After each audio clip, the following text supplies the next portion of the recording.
Hi, everybody. My name is Taylor Wyatt, and I'm the Education Coordinator at Omaha Performing Arts. We are so happy you're here today for our first ever NHSTA Alumni panel with 6 of our NHSTA alums.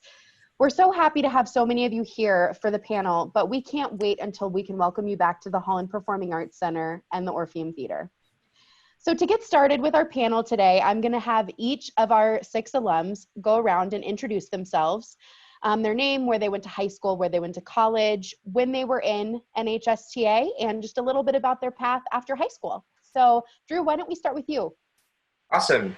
Hi, my name is Drew Sinnard. I graduated from Kearney High School in 2019. And then I went to the University of Central Missouri from 2019 to 2020. And for this fall, I will be transferring to the University of Nebraska Wesleyan to continue my BFA in musical theater. And my favorite thing that I did after high school was I was very fortunate to be cast in the lead role in a premiering children's show. It was really fun. And yeah, now I'm gonna be going to Wesleyan and I'm gonna be in Nebraska now. And so, yeah. Awesome. Thank you, Drew. All right, Emma Kate, how about you? Yeah. Hi, my name's Emma Kate Brown. I am an alumni of Elkhorn South High School. I graduated in 2016, and I now attend Nebraska Wesleyan University. I was a part of NHSTA in 2015 and 2016. In 2015, I represented Nebraska at the Jimmy Awards, which was amazing. Since finishing high school, I've still had the opportunity to be a part of this amazing program, which I'm so grateful for. And now that I'm in college and I'll be wrapping up in December after I student teach, I've loved getting to perform and still be connected to all of these amazing people. That's great. Thanks so much, Emma Kate. All right, Marcel, let's move on to you. All right. Hi, my name is Marcel Daly. I went to Bellevue West 2015, and I graduated from I graduated from Bellevue West, and I also went to University of Nebraska Omaha and graduated in 2019. And in 2015, I was with Emma Kate Brown and represented Nebraska at the Jimmy Awards. Fantastic. Thanks, Marcel. All right, Ronnie. Hi, I'm Ronnie Shelley Perez. I went to Marion High School, and then I was involved with NHSTA for the first year in 2014, and then I went to UNO, graduated early in 2017, and now I live in New York City. Yay. Awesome. Thank you. All right, Lane. Hi, everybody. My name is Lane Mojan. I went to Milford High School. I graduated in 2018. I was a part of Nebraska High School Theater Awards 2015 through 2018. And I got to represent Nebraska in the Jimmy Awards in 2017 with Lauren. That was really wonderful. And now I am continuing my theater experience here at the Boston Conservatory here in Boston, Massachusetts. So that's been really great. It's a definite change of pace moving from Nebraska to the East Coast and living that lifestyle. It's a huge change, but it was wonderful and still is wonderful. That's great. Thank you, Lane. Mm-hmm. All right, and Brannon. Hi, I'm Brannon Evans. I graduated from Millard West in 2019, and now I attend the University of Nebraska-Lincoln for theater performance, and I was a part of NHSTA in 2018 and 2019. Fantastic. Thanks, everybody. All right, so we're going to go ahead and we are going to dive into some questions. And for those of you watching, if you have any questions throughout the panel, please feel free to place them in the chat. And if we have time, we will get to them. All right, so my first question, and anybody can answer this. So you all went to college. How did you choose which college to attend and which major was right for you? And what was your criteria for choosing the right school? I can go. My college audition experience was very eye-opening. I am the oldest of my family, so I was the first to apply to college, and to be going then into doing theater and having to do college auditions, it was much different from what my parents were used to. So that kind of was new and interesting. And so I applied, obviously starting the fall semester, and then started to do auditions. Some had pre-screenings, and then others I went out to Chicago in February and did that whole big round of auditions. And when I've been looking at schools, I fell into the trap of looking at a lot of big name schools and a lot of well-known schools because that's all I knew. And so I applied to all of those, auditioned, was very eye-opening, and things didn't turn out how I wanted to. So I was kind of scrambling because you don't really hear back until April. And so I made it to April and didn't get accepted into any programs. And so I started having to research again. And that's when I kind of stumbled upon Nebraska Wesleyan University. I didn't think I was going to stay in Nebraska. So that was almost one of my criteria. So I was like, I want to get out of the state. That didn't work. And so I kind of turned back in and I was like, okay, what's in Nebraska? And found Nebraska Wesleyan. I went out on a Friday, decision day is May 1st. And the Friday before that, May 1st, I went to Nebraska Wesleyan and auditioned. And that was also the first time I went on a campus tour, because when you do apply to so many schools, you kind of don't really do that because it's not just one or two, it's 13 to 15. So there's a lot of options. But that was the first time I went on a campus tour, and I fell in love with the campus, fell in love with the professors, fell in love with the department, and was accepted that day and accepted into the program after my audition. And I just left knowing I made the right choice. And it was a journey. It's definitely not where I thought I was going to end up, but it's definitely where I needed to end up. And so, yeah, it was interesting. And I definitely would have done some things differently, especially looking back now as I'm getting ready to graduate. Definitely looking into more school options and kind of hearing what other places have to offer to know that, there's more options than those, 5 big name schools we can think of right away. There's so many great programs that I think we've all gotten to be a part of them or to look into them as well. That's really great advice. And kind of building off what you were saying, would you then advise and encourage students when they're looking at colleges to go visit as well and kind of meet the professors, see the campus to see if it's really right for them? I think once they start to be able to narrow down their choices, I think if you have, you've heard back from the schools and you're like, wow, I got into 3, or there's 2. I think then you do kind of start going and you see, okay, is this a campus I like? Is this, student body experience that I want, and different things like that. I definitely think if you're able to go and to look at kind of those final choices. That's fantastic. Does anybody else have anything to add to what Emma Kate said? Yeah, I do. Perfect. So my audition experience was very similar to Emma Kate's. I was really focused on the big name schools because those were the only ones that you could see when you looked up theater schools in best theater schools in the world. It was just the same 10 names over and over again, and it was this dream to go to one of these schools. And I don't know, the audition process that through Unifieds, which was the Chicago thing, I had to go to LA to do Unifieds as well. And then I had to go to do singular auditions at each school after that, because some of them were pre-screens, as Emma talked about. So yeah, the college audition experience is really hectic. Really, really hectic, because you have to apply to the schools and write all your essays, and do everything that like a normal student would have to do. Let's say we're talking about Michigan. You know, if I'm applying to Michigan, I have to apply with the letter of recommendations, all the essays that you have to write, all the everything like that. And then on top of that, you have your pre-screen audition, then you have your audition, then you have to wait until April before you get your decision. It's like, you don't know where you're gonna land. And for example, I'm going to the Boston Conservatory.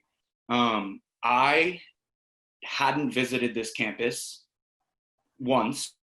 I just was looking at pictures online. I was, I'm fortunate enough to have gotten into one of the big name schools, and I just kind of took that as, okay, this is where I'm going.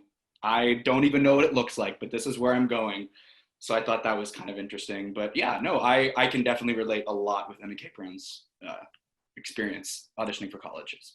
Fantastic. And so you were talking a little bit, both of you were talking a little bit about the audition process. So what should students expect when auditioning for college? And this can be a question for anybody, or it can go back to Emma Kate or Lane. What should they expect? I think if I can think back to 4 years ago, I remember that you have to have each school here. The hard part is it's not uniform for like any of the schools. So one school may ask for 32 bars up tempo or a ballad and one monologue, whereas another school is like 16 bars of just an up tempo and one monologue. Some, ask for 2 songs, 2 monologues, or 2 songs, 1 monologue, 2 monologues, 1 song. Some call for dance, some don't call for dance. And so I think my best advice, start early. If you know that this is the path you want to go on, start early. Any songs, luckily we're in a world where we're hearing new music all the time, and we're in a program like this where we're seeing a lot of shows, in a showcase of like, oh, I really like that song, or that's really interesting. Pull those songs that you like and start looking into them. And I would say if you have a song, try to see if you can get a 16-bar cut out of it and a 32-bar cut out of it. So you're using the same song, so you're not having to learn as much. Again, it's your senior year, and it's a busy time. You're thinking about college, you're finishing up, some of the activities that you're doing, and it's a stressful time. So if you can get on it early, as well as kind of do it in a way that's very smart, I think it's going to help in the long run. And another thing that Go ahead. Drew. Okay, one thing that is also important that I've found in my audition experience, and also in professional audition experiences, is some of the schools are going to ask you for more than what they asked in your, they're going to go, okay, so you sang this song and this song. For me, a lot of schools wanted to hear my lower range. And they're not going to ask you to sing a scale. They're going to say, oh, do you have a song that shows off your lower range? Or something like that. Be prepared for them to, just be prepared for them to ask you to do weird things. I got put on the spot a couple times. So you absolutely, they want to see how you think on your toes, which is really, really important. And so just be ready for anything, and honestly, just follow the criteria that they give you, and be ready for anything, and just leave it all out there. And honestly, you will be surprised at, where you get accepted into. So just do it. Just to add to what Lane said, that was really smart about how what he learned from the professional audition process and college audition process, they really tie each other. They really are connected, because I think, oh my God, I was about to go say something. Oh, okay. I think that it's really, I am blanking. I am so sorry. That's okay. Basically, auditions are just like selling yourself. Like when you go to these colleges, they're looking for these people. They're looking for people. So if you can riff all day, every day, if you can belt to the highest degree, if you're funny, if you're very, very funny, like, make sure you kind of balance your audition with those criteria in mind around that. Because they definitely want to say, ooh, I really like that. I want him to come visit. I want him to come by for a lesson. So definitely sell what you have that's going to get you seen. Do all of the things. Yeah. That's great advice. Just leave it out. Just leave it all out there. Just, you know, and that's great, because they're going to remember, you know, they may remember your audition just with the criteria that they gave you, you know, but I think that you all are right. Just making sure that you don't leave anything, you know, behind, that you show them everything you've got, I think is really great. So this next question I have, it's, you know, it's more of what you've experienced or people that you know have experienced. So what if a student decides to major in something non-performance? Can they still, you know, participate in the theater opportunities and performance opportunities in college? I think I can speak to this. My audition experience was different because I did a lot of stuff my senior year and just went to UNO. And I started out as a vocal performance degree. And that's, you know, what I ended up as. Actually, I started out as a saxophone degree and then transitioned to vocal performance. They didn't really have a musical theater program at the time, but they were still holding musicals. So, you know, just audition. They were kind of looking at their main roster for the people who are in their program itself. But I think a lot more colleges are, from my perspective, a lot more colleges that aren't just the big schools are really looking at, you know, who else can they have? And especially from a music perspective, especially like in jazz or music that ties in with the performing arts, if you show up to the audition and you don't necessarily if you're not necessarily in the degree, but you can kill it, I mean, they'll cast you. I can't say from my perspective from like Carnegie Mellon or those schools, but I know like a lot of those smaller schools, they look for everyone. So, I mean, go shoot your shot. Yeah, when I was at UCM, anyone could audition for the musical, and there were I think there were like 4 or 5 people that were non-majors in the musicals, and they were so good. They were really good. And so, like, if you're majoring in biology or whatever, I don't know, if you love theater, keep doing it. You know, it's gonna build a lot of skills as well with whatever you're going into. It's gonna build, you know, teamwork skills. It's gonna build like thinking on your feet. It's very, very beneficial to anyone who loves doing it and anyone who wants to get involved. So if you love it, keep doing it. So yeah. Building off of that, but switching it the other way to kids who are in theater or majoring in theater, starting to be like, what else is out there? And not in like being like, oh, I mean, there are moments where you might be like, you know, maybe theater's not for me, even if you've gone into theater, and that's an okay realization, and to be like, okay, what else is out there? But it's also okay to be like, oh my God, I love theater and I want to keep doing it, but I also have this other thing that I really love and I want to explore that as well. So knowing that just because you're in theater doesn't mean that that's the only thing you can do on your college campus either. I realized second semester of my freshman year, I went into Wesleyan planning on majoring in musical theater, got to second semester of my freshman year and was like, I took an intro to education class and I was like, I really like teaching. I think this is really interesting. And so my professors were amazing. That's the other thing. Make really, really great connections with your professors because they're there to support you and they believe in you and they'll do whatever they can to make sure you get and achieve your dreams. So I went to my professors and I was like, hey, I have a dilemma. I love theater and I love teaching. And they're like, but you can do both.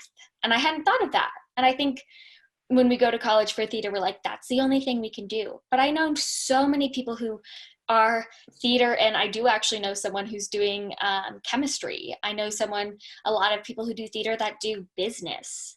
I did theater, English, and education.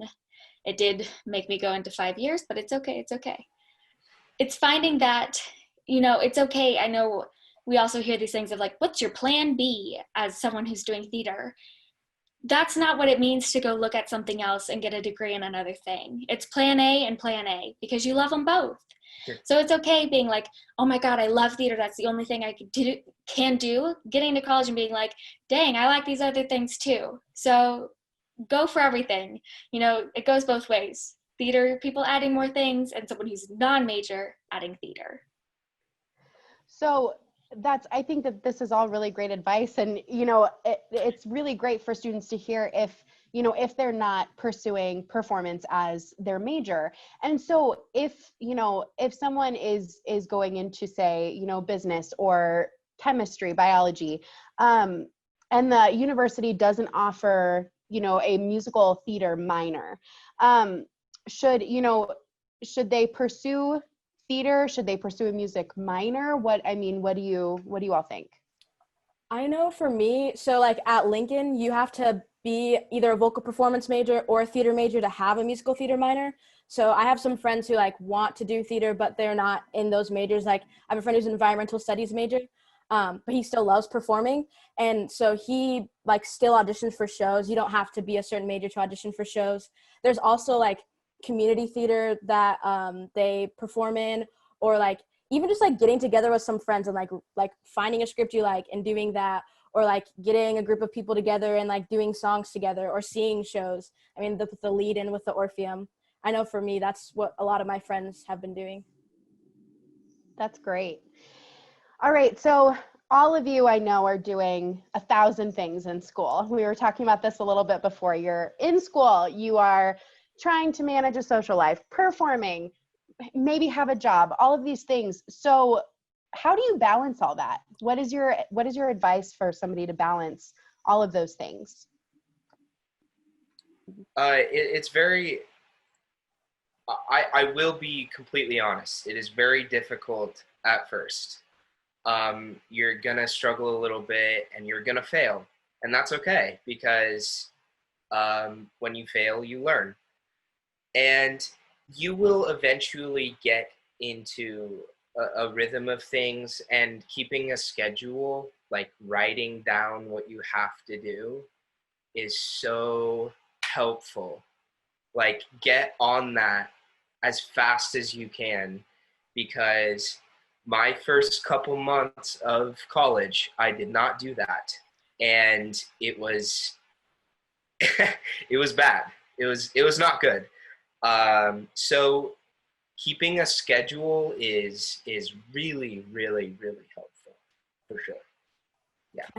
Kind of going off of that, for me, similarly, like I think having a planner, that like was my saving grace this year, but also learning how to say no, because I think I went into college and there's so many things, and I was a double major and a double minor first semester because I just like wanted to do it all, which was fun and it was great. But I think by second semester I had to learn like it is okay to say no to some things. It is okay to like take a day for me. Just like learning to listen to myself and like when I needed a break, and when like making sure to like sleep and eat healthy and drink water and like do all those things that seem like duh, like you should sleep, like duh, but like in the heat of the moment you get so overwhelmed you kind of forget about that sort of stuff. That was really helpful. Mm-hmm. I think that's great advice.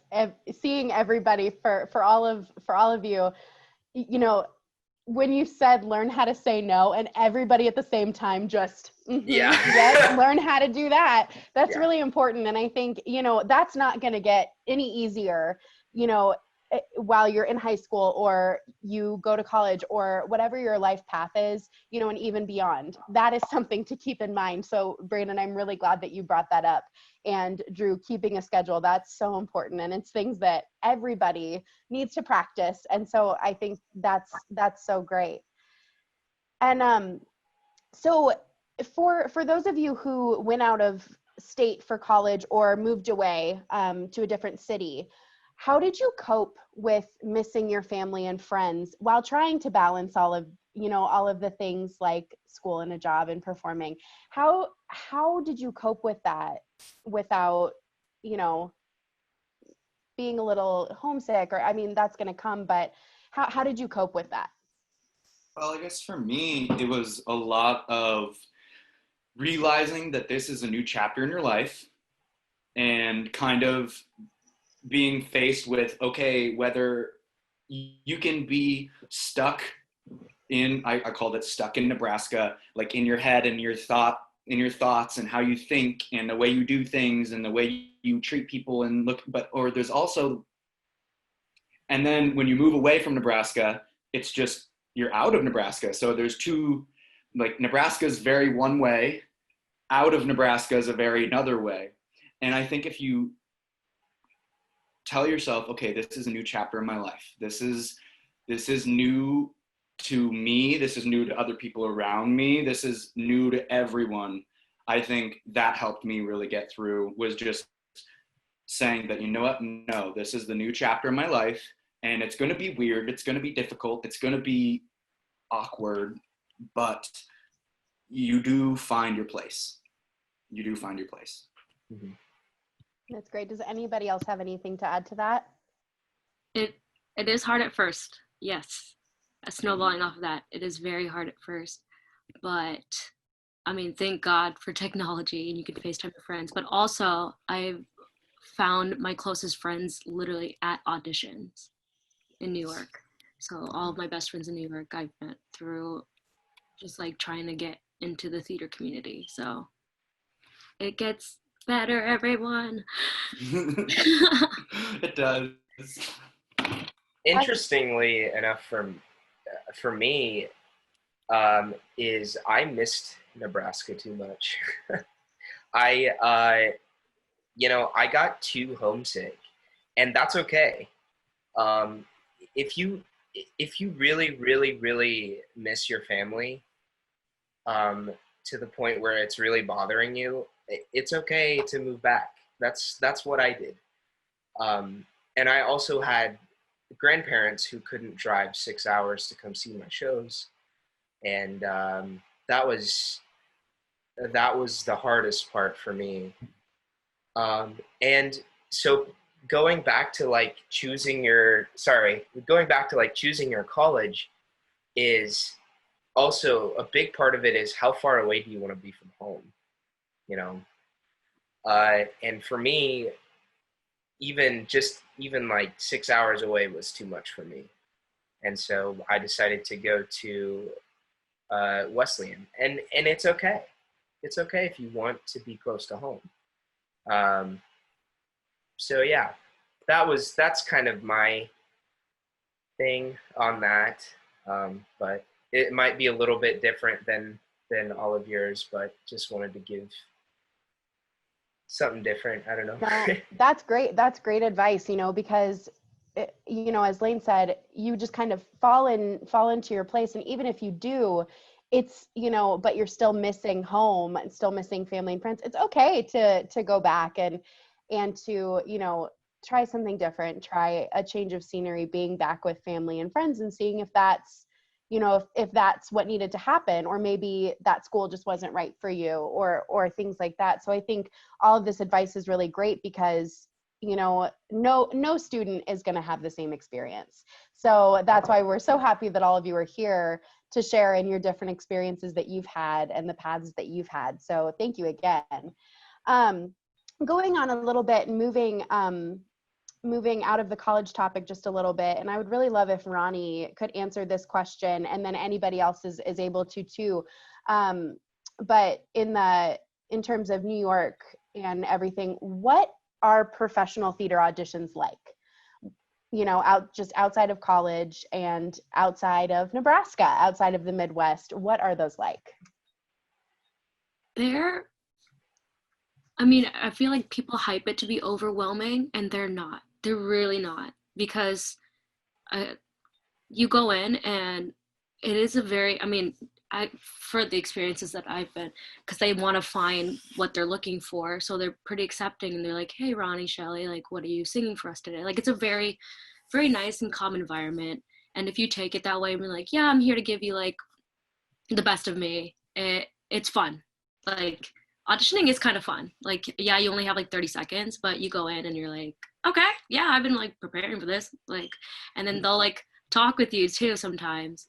So I don't know. Sometimes, of course, you'll get different feedback, but other than that, like, just take it as in like they want to look for you, instead of you going in and being like, oh, I'm not. It's like, no, like they're a part of this with you as well. Like, I don't know. I definitely had to learn that as I like kept going to auditions. But yeah, that's all I'm gonna say. That's great. I think it's cool to add that I learned from Q Smith that you treat every audition like it's a masterclass. And so you're definitely learning something new each time, and you're also bringing something new to the table, because days go by, you're constantly growing and you're improving your own craft while also auditioning and like booking these shows and these gigs.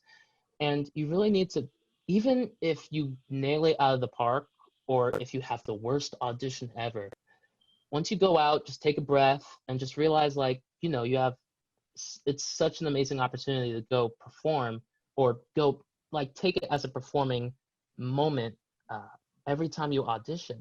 Because I remember, like, you see all of these big Broadway stars where they have these interviews and they always talk about, oh, I had terrible auditions, but I still kept going because I loved it.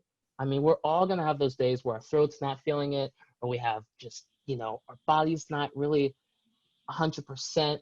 But it just, each no that you collect always equals up to a yes somewhere along the line. And another thing. Oh, good. No, go. You got it. Oh, another thing I wanted to add, just like logistically about like professional auditions, is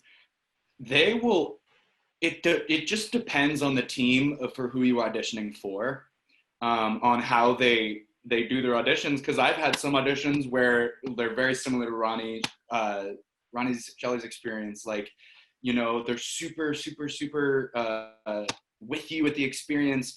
And then there's some directors that, they're very on the other side of the table. They're like, okay, whatever. Like, they'll treat everyone the same. And then some directors will ask you to do it standing on your head. Like, and I'm not even kidding. I've literally had to do a monologue doing a handstand on a wall before. Like, why? I don't know. That's a good question. I don't know, but it forces you to think outside the box. So yeah, I guess be ready for anything in an audition room. Fantastic. So we're talking about, professional auditions and auditions outside of school. So how do you all find performance and audition opportunities unrelated to school? Whether that be during the summer or if you've graduated, how do you go about finding those opportunities?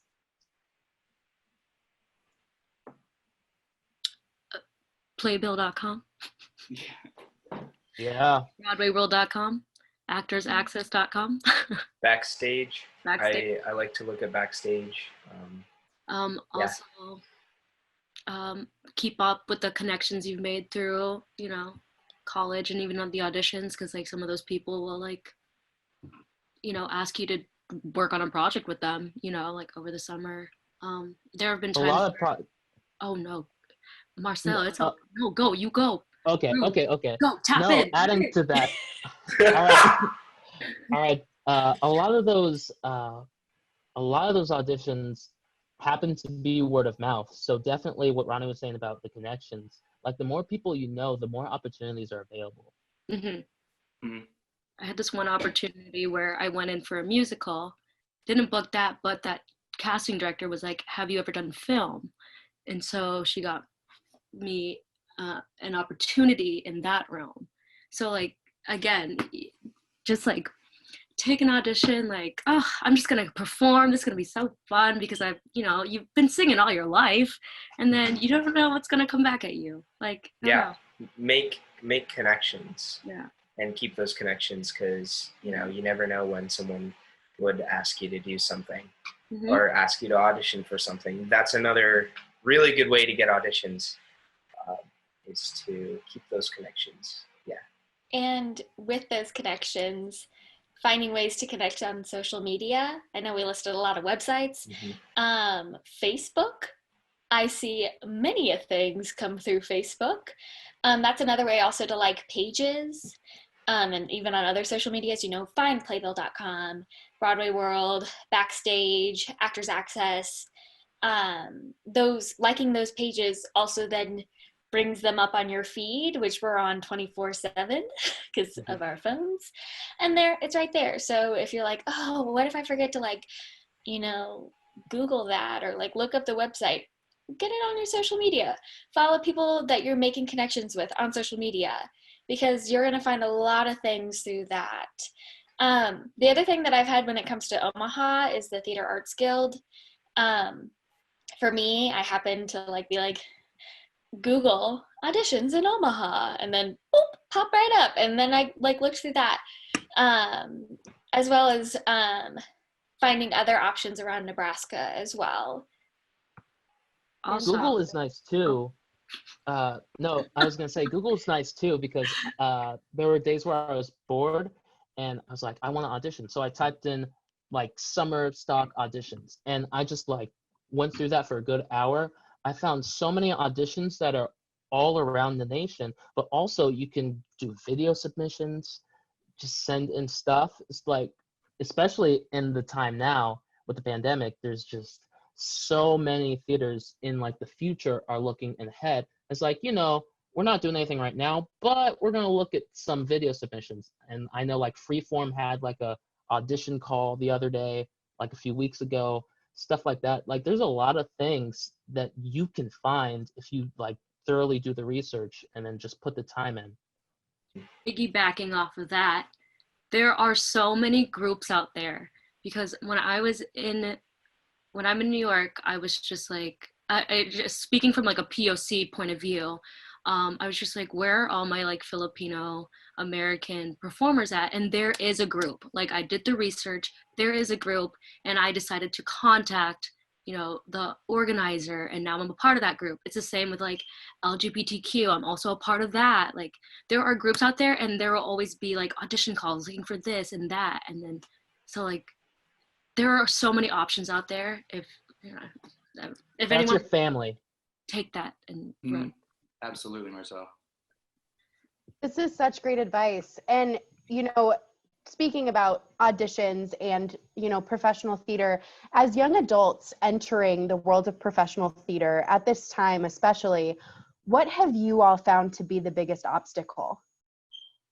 Yourself. Oh. Yep. Not being too overwhelmed. It's you versus you every day. Yeah. And being willing, I know what I struggle with, of being you're your own champion. You're the one that's you know what, you can get yourself in the room. You can do this. You can, instead of the little doubt demons in the back of your head that are no.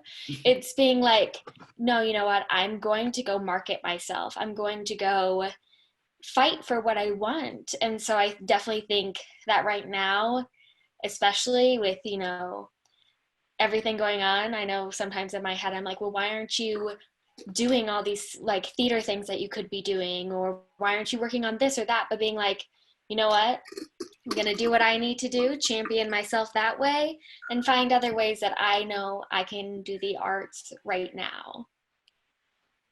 That's fantastic. And while you're continuing to champion yourself, and between auditions, between opportunities, when you all aren't in school, or if you've graduated, what do you do to continue strengthening your craft and to continue to learn how to be your own champion and market yourself? What do you all do? So I've recently gotten into a lot of like fitness and like dieting and stuff, and I think that that's really, really important because when you're dancing, that's cardio. Drinking water, uh, eating healthy, proper dieting, getting enough rest. I've gotten really into like fitness, and I've found ways to tie my craft into fitness. And so I've been, running and weightlifting and all that stuff to, just look better and feel better. And when you feel better about yourself, so much of that ties into your singing and your acting and your confidence abilities. And I've really been working on that side of that part of my craft. And so, yeah.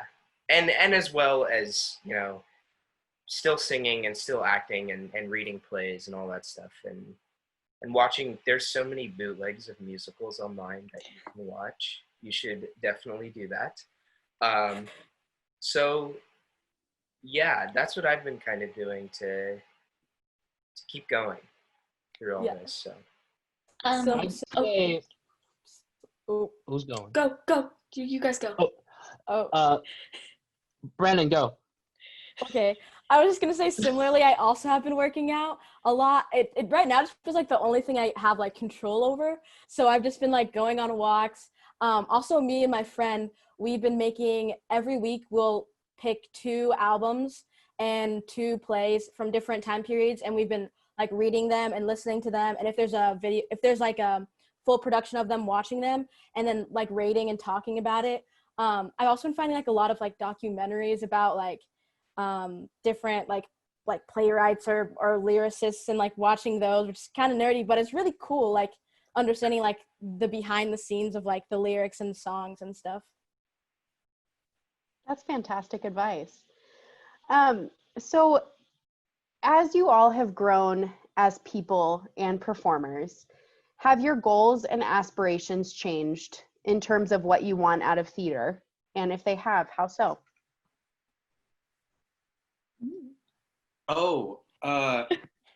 I think there was this really cool quote that I really enjoy, and I'm gonna see if I can remember it. But essentially, what it's talking about is, so your question was how have we evolved? And basically, I feel like back in high school, and even like in the college, like going through the college audition experience, it was, how can I show everyone how good I am and how much I've worked? Like whether that's getting a lead, or whether that's getting a part in the ensemble, or whether that's like being a part of something, like how can I show that I've been doing this and this is what I do, and like blah, blah, blah, blah, blah.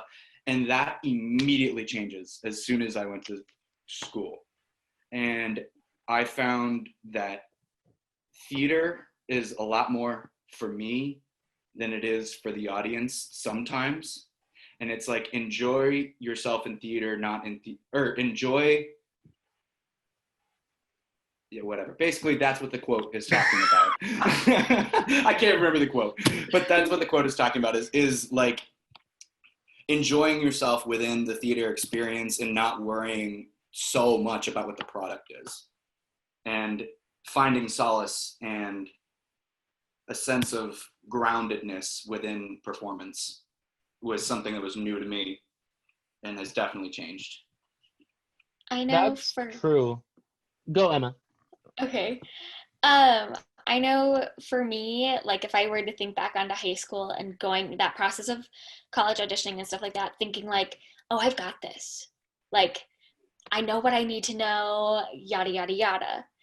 And getting into college, and I mean, there's a line between like having confidence in yourself and being like, I've got this, between like, then there's the other side where you're like, of course I have this. Yeah, but I don't, what? And realizing like, yo, homegirl, you got to grow. And that doesn't just stop when you know, now as I'm getting ready to graduate college, it doesn't just stop now that I'm out of college and out of classes. Like, I should be taking classes, both, voice or acting or dance. And so I definitely think I've realized, especially when I got in freshman year, being like, wow, I have so much more to learn. And that I'm glad that I had that realization early on of being like, you know what? You have so much to learn from your peers. You have so much to learn from your professors. You have so much to learn from professionals who might come in. And so, and not like I was like, oh, toss, but it's definitely was like, it's a new world. It's the new journey. It's a new chapter. And so you're realizing new things about yourself. And that happened throughout my 4 years in college of being like, wow, I didn't know I could do that. Or wow, this is what it's like to push yourself. And that you can keep getting better. And I think that's definitely something I've noticed as I've evolved over time, is that you can always keep learning. And maybe that's the little teacher in me as well. Like, you can always keep learning, and your best self is changing every day. I was gonna add, be okay to evolve. As in, if you're in high school and you're just graduated, and then you have all these expectations, don't really let all those get into your head. Really, like, college is just, it's a flash. So really take your time. Don't worry about things, because if you have a certain goal that you want to achieve, it's all about patience and concentration and really just, time management. And then, your goal will eventually come, or it might morph into something else, which is A-okay. I know there's some people who went to college who were dead set on getting to Broadway, but yet they either were added teaching, they went full transition to teaching, or they also moved to regional theaters and they're having a blast living that as their full-time career, or going into voice. There are so many performance opportunities, cruise ships, voiceovers, film. I mean, it's just really take your time to explore as much as you can. That's fantastic. A lot of you, when answering that question, talked about there was a time when, your goal changed. There was a time in your life. So, I mean, can you describe a memorable moment you've had since leaving high school that's had a lasting impact on you as a performer and a person? I have one that I can think of right off the top of my head. This was in my freshman year of college. It was finals week, first semester, and we were sharing our scenes. That was the big thing we were doing. So me and my scene partner were sharing our scene, and I as in Lane, the actor, was not feeling very well that day. Just really emotionally distraught, was not feeling great. There was a moment in the scene where I connected to that so fully and so genuinely that I'd never had before. And that's when I really realized, dang, this is partly for me too, if that kind of makes sense. That really helped me get through my day, the rest of the day, doing that scene and getting all the emotion out onto a stage. It helped me go on with the rest of my day. And I don't know, it changed my life. That's fantastic. Does anybody else have a moment that they want to share? When it comes to because I had I've had the moment of being like, wow, I want to do theater and teaching and go for it all. But focusing just on theater, it happened my junior year of college. I'd always viewed myself as a musical theater kid, and musicals were what I just was like, that's what I felt comfortable with. And I was cast as the lead in a play and was kind of like, oh, that wasn't what I was expecting. We were doing Mamma Mia, and I was like, oh, cool. I'm going to go dance in Mamma Mia. But I had this other opportunity happen, and I found myself really starting to get things to click of, telling a story and,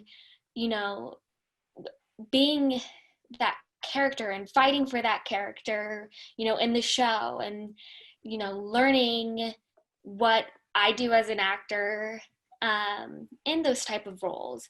And so for me, things that I was learning, I had the moment of like, wow, what I'm learning in class, I can like take onto the stage, and everything just like, it all clicked. And it all was like light bulb moment. And so that was a moment that I was like really starting to see growth and see how both school and theater were starting to come together. And I'm so grateful for that experience and like would do it again in a heartbeat. But that was a moment that I was like, oh, wow, here we are. Let's go. That's so great. All right, we have time for a few more questions. So I'm going to move on. So especially in these times, we're living in some tough and hectic times right now. And we all need things to help keep us grounded in every part of our lives, especially, in the hectic times and the tough times, and as performers. So what keeps you all grounded when the times get tough? I bought a pet fish. My Okay. cat. Yeah. Animals are a big one. My cat, Zeus. TikTok. I'm just kidding. Yeah, my family. I mean, the first like few weeks being stuck in my house, like we all wanted to kill each other, but like slowly, like they've been grounding me. My faith has been grounding me, but definitely my family. Yeah. Like, Food. yes. Just remembering that there are so many more good things than bad things in the world right now. I think, especially with the news, they just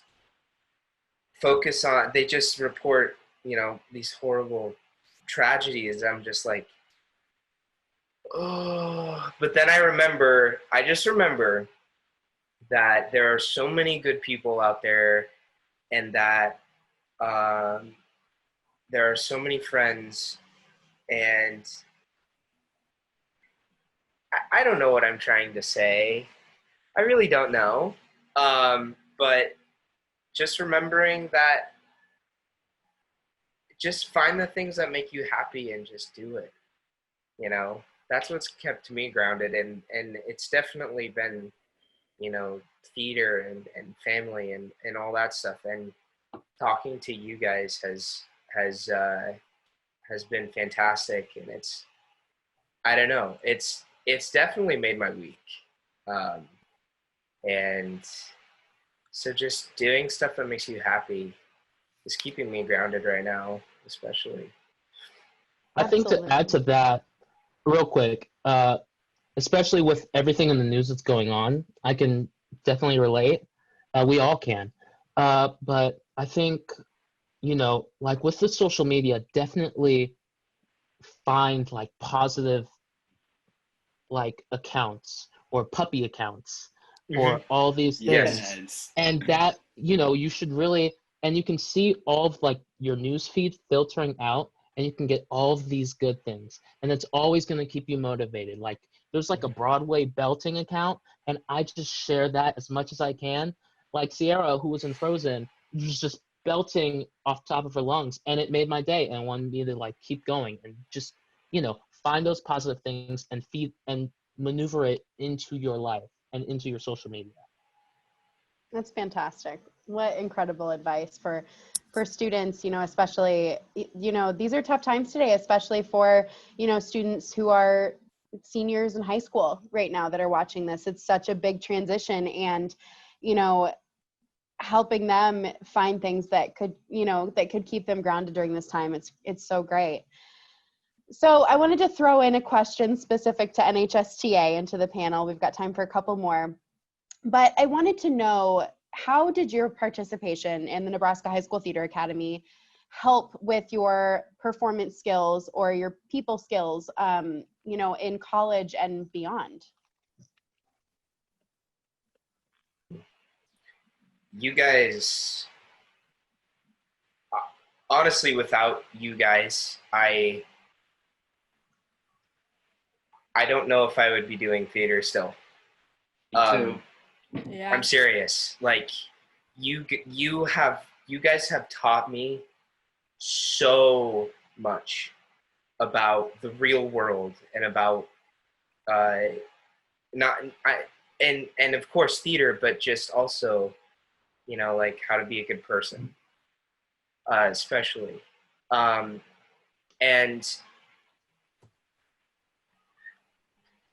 I love you guys a lot, and that's all I have to say. I don't know. My brain is melting right now. So, yeah. Really. Definitely thinking back to master classes. I think by getting to listen to people who are out there doing what they love and what we love, and hearing their feedback on, if you've had an opportunity to present a piece in front of them and hearing their feedback on that, as well as like hearing their stories of what it's like, to tour or to be on Broadway, to be living that life that we all want to live.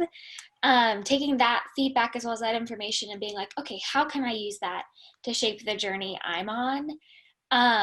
Also, I love as an alumni getting to come back and getting to see, when it comes to the showcase, getting to see the love of theater still strong and growing in Nebraska, and and students that I'm like, oh, I remember I was just like that.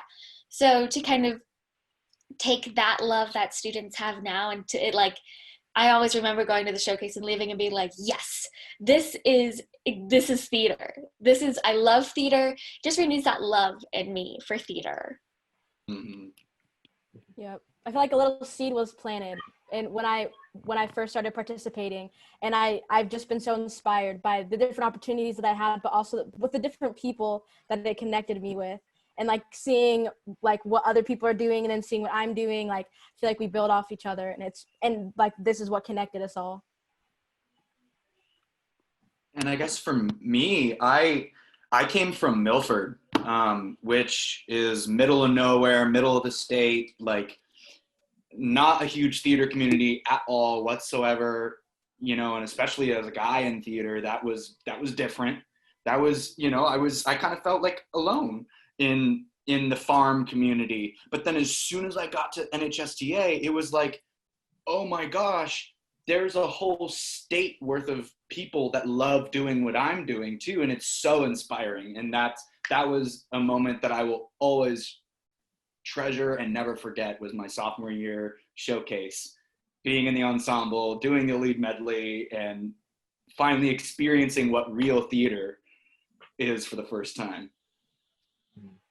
This is so fantastic. We love hearing about how NHSTA has impacted you all. So thank you for sharing that with us and with students and teachers watching. I have one more question, and I thought that we'd end with one that everybody can answer by themselves, which is, what is one thing you wish you would have known in high school that you would like to share with students watching? And let's start with Drew. Oh man. One thing. Oh my gosh. This is a I don't know. This is a tough question for me. All right, well, let's go on to Emma. Yeah. I'll come back to you, Drew. I'll come back to you. Oh, okay. I did have a quick second to think. If I were to, go back to talk to my high school self, it would be to enjoy high school. High school is hard and high school can be tough, but to enjoy it, but also knowing that there's so many more adventures down the road. Enjoy where you're at now and know that that growth is going to keep coming. Fantastic. All right, Lane. Yeah. I guess I would say you are your biggest supporter, your own biggest supporter. You are that coach in the ring, like in the corner when you go in at halftime or whatever, whenever boxers talk to their refs, like you are that coach in the corner, like it sounds silly, but like you are that coach in the corner. And it took me so long to figure that out. But once I did, man, y'all, it makes your life so much easier. So that's what I would have to say. You are your biggest supporter. Fantastic. All right, Ronnie. You don't have to have it all figured out. Because I was not going to college for musical theater. No. Just know that no one's rushing you. Like, take it at your own pace. That's my best advice I wish I gave to myself. Fantastic. Marcel. Breathe. Just take multiple breaths and don't worry about it. Everyone's saying we're young. It just takes time, and takes time, patience, and dedication. Fantastic. Andrew. Okay, so mine's really similar to Emma's, and that's just to stop worrying. You know, just enjoy the moment and enjoy every bit that you're on that high school stage, because that is where your roots are. That's where you really started to grow as a performer. And I know that's where I started to grow as a performer was on that Kearney High School stage. And I just worried too much, you know, just enjoy what you're doing, and everything will play out. Trust me, it will. So yeah. Fantastic. And then Brannon. I think mine would be that you are enough. Like, I think it's very easy to get sidetracked by what other people are doing, and especially with social media and seeing like all the other amazing things that people are doing, but remembering that like what you're doing is valid, what you're doing is amazing, and that you are enough and what you have to offer is enough.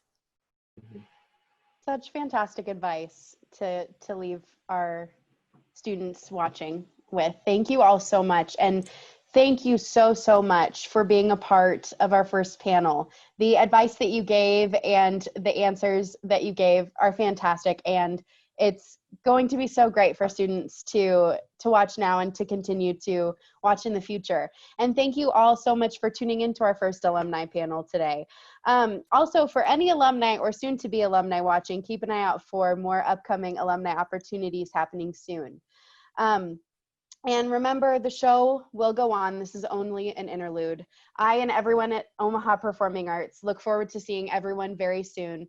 Until then, take care, stay safe, stay healthy, and we'll see you all soon. Thank you. Bye. Bye. Bye. Okay.